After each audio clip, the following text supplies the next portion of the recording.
The master of this grand mansion is a millionaire who lives by strict discipline, keeping everything including his son's life firmly under control. But his carefully constructed world begins to crack when he discovers the boy secretly learning to dance from a black housemaid, a woman with a glorious past she desperately wants to keep hidden. At first, anger takes hold, but as he witnesses his son's transformation, he makes an unexpected decision, supporting him in a dance competition and allowing him to pursue his passion. The Montgomery estate was a masterpiece of modern architecture: glass walls, sleek steel beams, and sprawling green lawns that stretched beyond the horizon. Inside, the air was crisp, controlled, every surface polished to perfection. The silence was almost sacred, broken only by the rhythmic ticking of an antique clock in the hallway. William Montgomery, real estate magnate, millionaire, and the epitome of discipline, thrived in this order. He had built an empire on control, on precision. Chaos was an enemy, emotions a liability. His son, Theodore Montgomery, was expected to follow suit. 12 years old, quiet, reserved, a boy shaped by expectations rather than desires. Since his mother's passing, William had ensured that his son's life remained structured, efficient, devoid of distractions that could lead to weakness. Tutors, etiquette lessons, rigorous academic schedules, everything designed to mold Theodore into a successor worthy of the Montgomery legacy. But today, something was wrong. William descended the grand staircase, a fresh cup of black coffee in hand. He liked this moment of the day, the transition from his morning meetings to his afternoon briefings. It was a time when he could collect his thoughts, survey his domain, ensure that everything remained as it should be. But as he reached the hallway that overlooked the garden, his steps came to an abrupt halt. Through the massive floor-to-ceiling window, he saw his son dancing. At first, he thought his eyes were deceiving him. Theodore, the boy who barely spoke at the dinner table, who never showed interest in anything beyond his books, was moving across the grass in a clumsy yet oddly determined rhythm. And he wasn't alone. A woman stood beside him, guiding him, her movements fluid, precise. Amara, the housemaid. His fingers tightened around the porcelain cup, the heat pressing into his palm as irritation bloomed in his chest. "The hell is this?" he muttered under his breath. Outside, Amara was correcting Theodore's posture, her voice warm yet firm. "Slow down your steps," she instructed, adjusting his stance. "There you go, now feel the rhythm." Theodore let out a small laugh, an unguarded, carefree laugh that William hadn't heard in years. "Like this, Miss Amara?" "Better," she nodded. "But you have to loosen up. You're too stiff." William's jaw clenched. His son was smiling. Because of her. A woman who was hired to cook, to clean, to be invisible, not to instruct, not to hold influence over his household, and certainly not over his son. The coffee in his grip had long gone cold, but he didn't move. He watched, expression unreadable, as Theodore stumbled slightly, then laughed it off, a reaction William did not recognize. If the boy had made such a mistake under his father's gaze, he would have tensed, apologized, corrected himself immediately. But here with her, he was light, unburdened. A foreign sensation crept up William's spine, something he refused to name. He turned sharply, setting his untouched coffee on a side table with more force than necessary. His footsteps echoed through the marble-floored hallway as he made his way to the garden, his presence an oncoming storm. By the time he stepped outside, Theodore had stopped moving. The light in his expression vanished, shoulders tensing at the sight of his father. The laughter that had filled the air seconds ago was gone, replaced by a silence so thick it felt suffocating. Amara, however, did not flinch. William stopped a few feet away, hands in his pockets, his gaze sharp and assessing. What exactly is going on here? His voice was controlled, but there was an edge beneath it, cold and unwavering. Theodore looked down, shuffling his feet. I was just learning how to dance." William's eyes flicked to Amara, then back to his son. His tone hardened. "And you thought the housemaid was the appropriate person to teach you?" Theodore hesitated, but Amara spoke before he could. "He wanted to learn. I was simply helping." William turned his gaze fully on her, expression unreadable, though his displeasure was palpable. "Helping," he repeated, as if testing the weight of the word. Then his voice dropped, icier than before. I don't recall hiring you to educate my son. Amara met his gaze without hesitation. A mistake. She should have looked away, should have remembered her place. With all due respect, Mr. Montgomery, she said, her tone steady, I wasn't aware that teaching a child to find joy in movement was considered overstepping. William's fingers curled into a fist at his side, though his face remained impassive. Joy. A foolish concept. Discipline, structure, order, those were the foundations of success. Not this.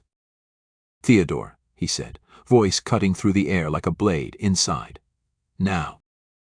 The boy hesitated, glancing at Amara as if searching for something, perhaps reassurance, perhaps permission. William hated that. Theo, he repeated, sharper. Reluctantly, Theodore obeyed, his steps slow, dragging, as if the weight of his father's authority pressed upon him with every movement. As the boy disappeared into the house, William turned back to Amara. The silence between them was thick, charged.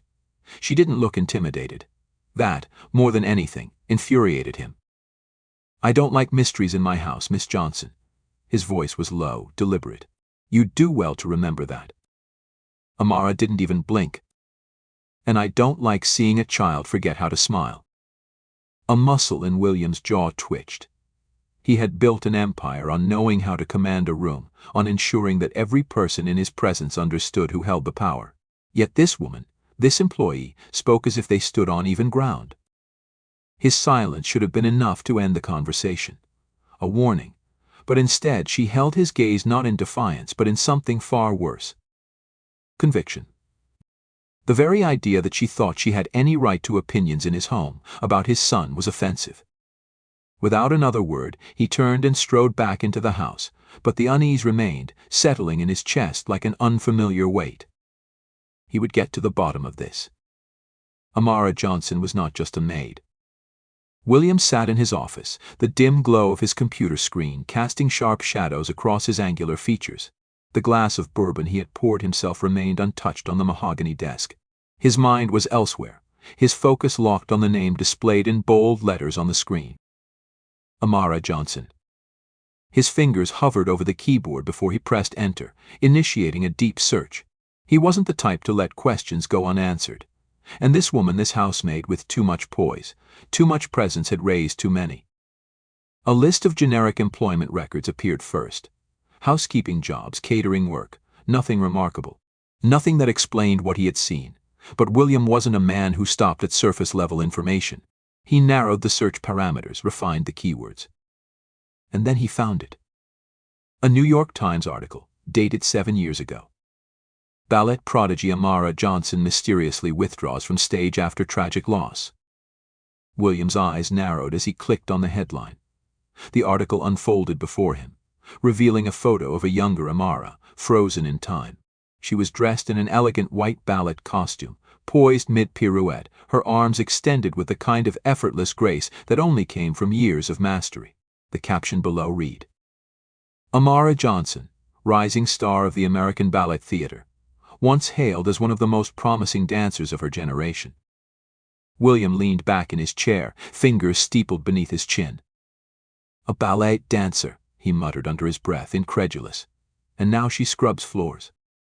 The article chronicled her meteoric rise, her performances in some of the most prestigious theaters in the world, the critical acclaim, the invitations to international tours.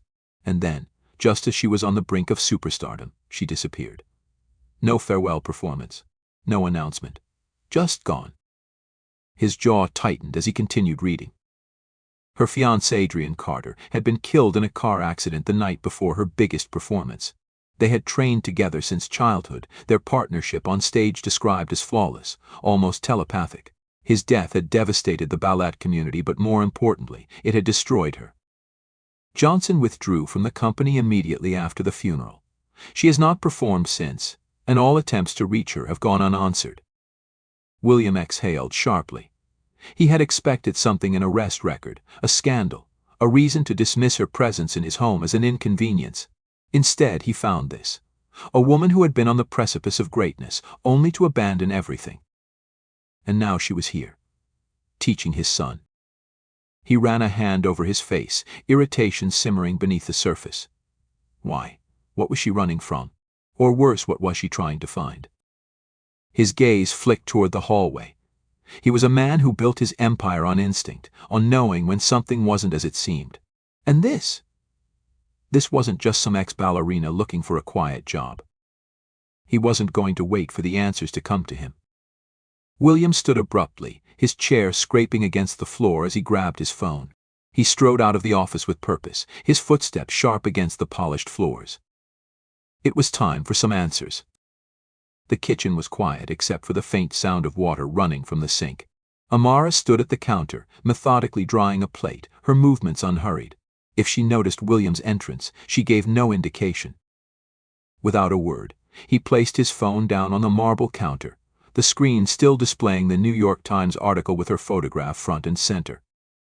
"Clever of you," he said smoothly, watching her closely. "But you should know there's no such thing as disappearing completely." Amara finally glanced at the screen.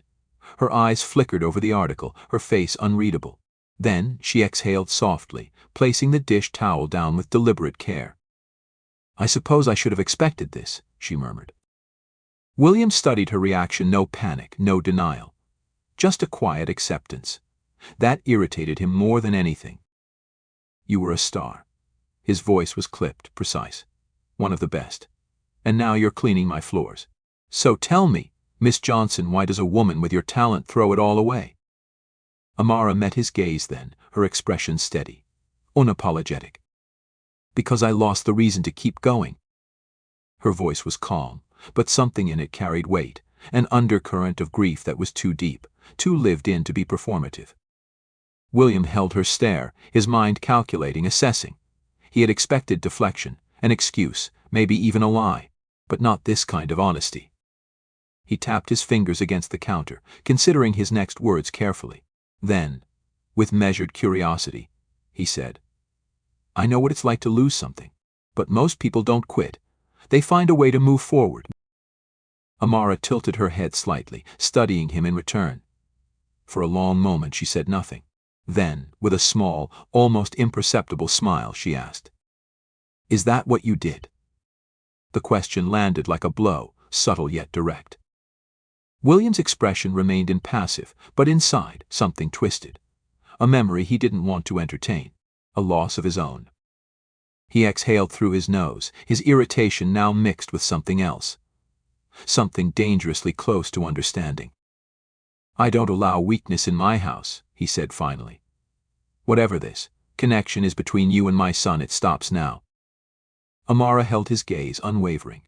"If you say so, Mr. Montgomery." But she didn't look away. And for the first time, William wasn't sure if he had truly won this conversation. Dinner was a quiet affair in the Montgomery household, as it always was. The long, polished dining table stretched between father and son, an unspoken chasm of formality keeping them at opposite ends. The chandeliers cast a warm glow over the pristine white plates, the silverware clinking softly as William methodically cut his steak.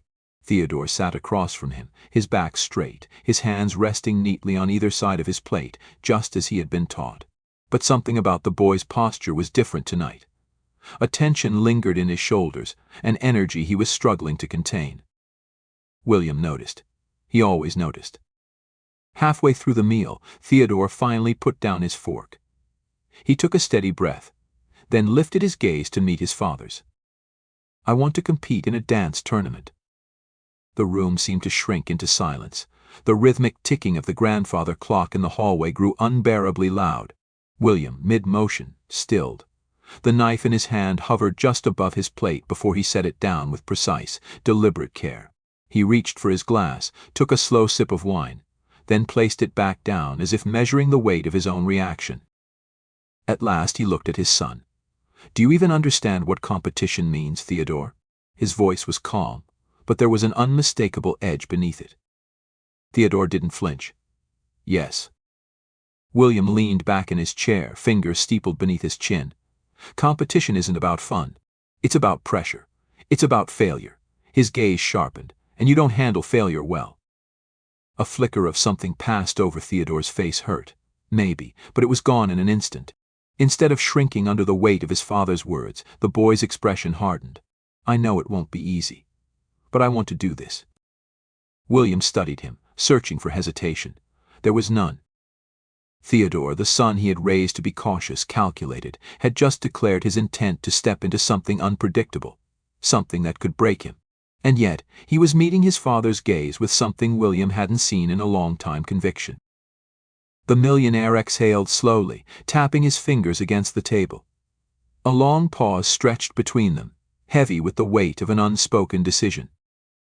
Then, finally, William nodded once. "Fine." Theodore blinked, as if he had been preparing for a battle that never came.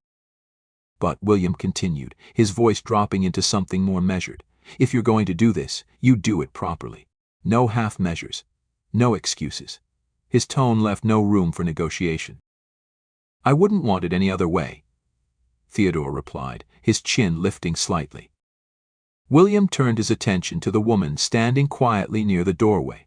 He had known she was there. Amara had a way of making herself present yet unnoticed, watching, waiting. Her expression was unreadable, but something about the way she held herself told him she had expected this moment. His gaze locked onto hers. "If you've started this, then finish it." Amara studied him for a moment before offering a small, knowing smile. "I don't do things halfway, Mr. Montgomery." William huffed, unimpressed. "We'll see." And just like that, the decision was made. But William knew, as he glanced back at his son, that something had shifted. For the first time in a long time, Theodore was standing on his own. The sun had barely risen over the Montgomery estate when Theodore stepped into the ballroom turned practice studio. The air was still, carrying the faint scent of polished wood and echoes of past rehearsals. The room was vast. Mirrors lined the walls, reflecting every movement, every imperfection. At the center stood Amara, arms crossed, her stance sharp with expectation. Again. Theodore's chest rose and fell with heavy breaths, sweat clinging to his temples. His muscles ached from the hours of drills, but Amara's expression remained unreadable. There was no sympathy, no indulgence, only the unyielding demand for more. "Your footwork is still sloppy," she continued, stepping forward. "You're letting the music control you. That's not how this works. You control the rhythm. You decide the movement. Now again." Theodore swallowed, forcing himself back into position. The music swelled, and he pushed forward, every step carrying the weight of his own determination. From the doorway, William watched. He hadn't intended to stay. At first he had come merely to check to ensure that this wasn't a waste of time. But now, standing in the shadows, arms folded across his chest, he found himself unable to leave. This was not the same boy who had hesitated under his father's gaze at the dinner table. This was someone else entirely. Someone relentless, someone hungry. And for the first time, William wondered if he had underestimated his own son. The training pushed Theodore beyond anything he had ever known. The exhaustion was suffocating, the doubt a quiet whisper in the back of his mind. Every day was a war between his body and his will, and some nights he wondered if he had made a mistake. Amara never let up. She corrected without hesitation, criticized without apology. There were no gentle words, no reassurances, only sharp, unwavering truth. "This isn't about talent, Theodore," she told him one evening, as he collapsed onto the floor after a particularly grueling session. "It's about discipline, about how much you can take before you break. Because if you can't handle failing here, you won't survive out there." Theodore gritted his teeth, pushing himself back up. "Then I'll make sure I don't break." A flicker of something approval maybe passed through Amara's eyes, but she said nothing, only nodding once. One night after training, Theodore found his father in the study. William sat at his desk, reviewing documents, but as soon as Theodore stepped inside, he closed the folder. The boy hesitated before speaking. "There's a kid at the tournament, Jackson Hayes." William leaned back in his chair. "And?" "He's won the past 2 years. Everyone says I don't stand a chance against him." Theodore's fingers curled at his sides. "He told me that himself." For a long moment, William said nothing. Then, a slow, knowing smile touched his lips. "Well," he said, "sounds like you've already gotten under his skin." Theodore frowned. "What?" William stood, walking toward his son with measured steps. People only try to break you down when they see you as a threat. If Jackson didn't think you were worth noticing, he wouldn't have said a word to you. Theodore's doubt wavered. Now, William continued, a hint of amusement in his tone. The question is, what are you going to do about it? Theodore met his father's gaze, something stealing inside him. I'm going to prove him wrong. For the first time, William saw at the fire, the drive, the refusal to back down. And he knew then, without a doubt, his son was ready. As the days of training bled into nights of exhaustion, Theodore pushed himself beyond limits he hadn't known existed. Every misstep, every failure, every moment of doubt had led to the stage, the lights, the moment where everything he had fought for would be decided. And now, as he stood in the wings, heart hammering in his chest, he knew there was no turning back. The auditorium was alive with energy, the air thick with anticipation. Backstage, dancers moved in a flurry, stretching, adjusting their costumes, whispering last-minute reassurances.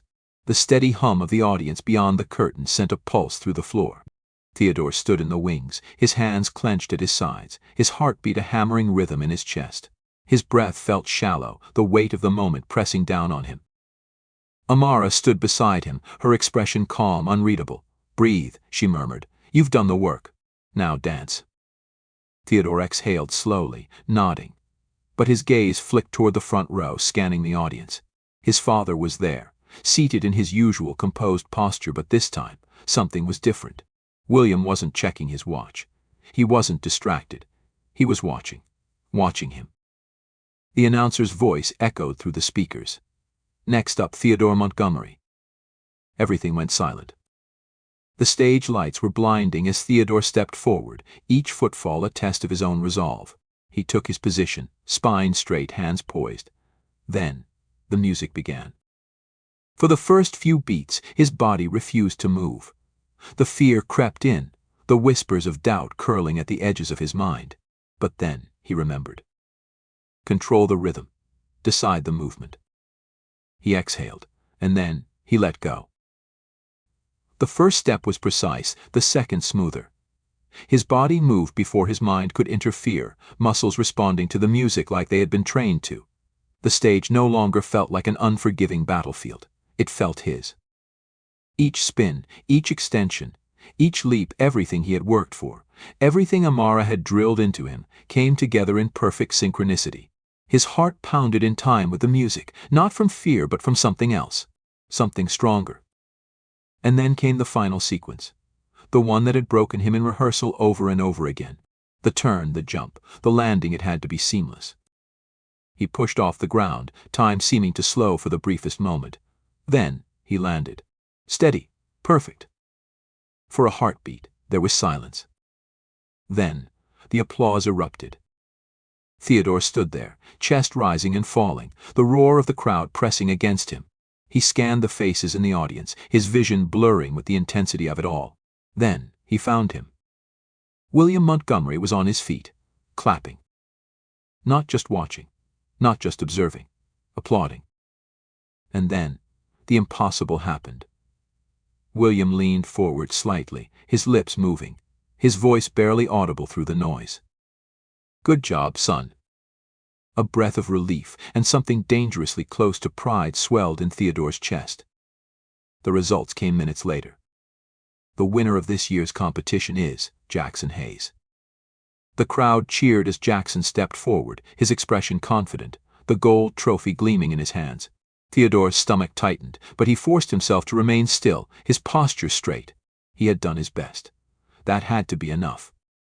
Then, the announcer continued. We would also like to present a special award for artistic expression, one that recognizes not just technical skill, but passion, connection, and heart. This award goes to Theodore Montgomery. The applause rose again. A medal was placed around his neck, lighter than he had expected, but somehow it carried more weight than he could have imagined. As he stepped off the stage, Theodore found his father waiting. There was no judgment in William's eyes, no expectation of perfection.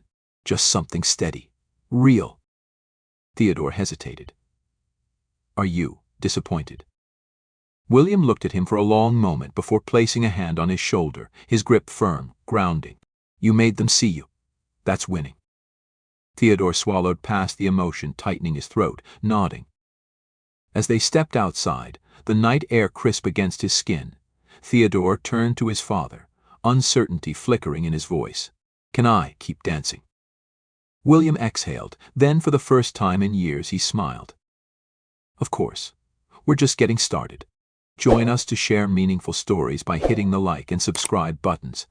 Don't forget to turn on the notification bell to start your day with profound lessons and heartfelt empathy.